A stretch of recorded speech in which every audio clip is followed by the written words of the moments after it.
Então, o que fazer em relação a essas duas camadas detalhadas dentro do desacordo sobre a solução?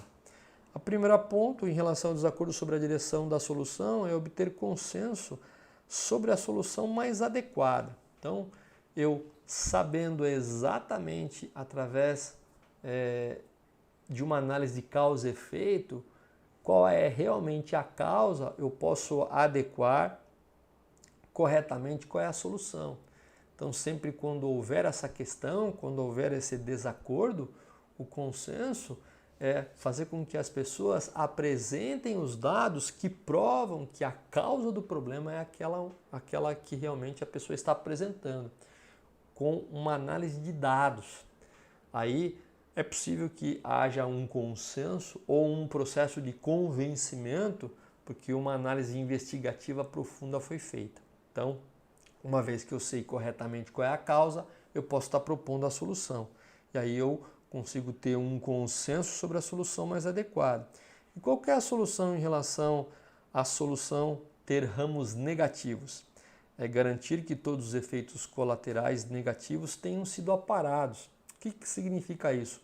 Eu adotei uma solução, quais são os efeitos colaterais negativos em relação ao produto?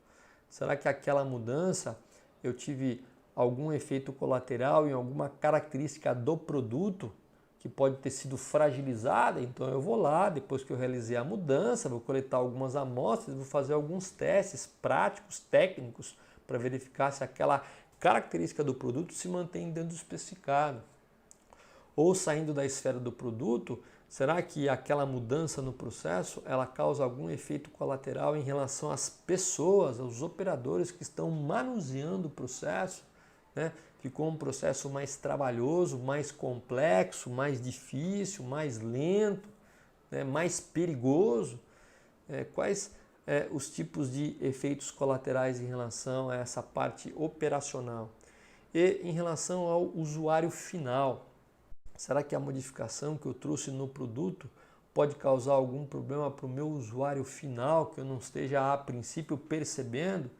Então, quando eu consigo realmente analisar aí os diversos efeitos colaterais e fazer com que eu possa analisar esses efeitos e mitigar, em abrandar esses efeitos colaterais, eu posso passar para a segunda camada ou para a terceira camada quando eu resolvo esse tipo de problema.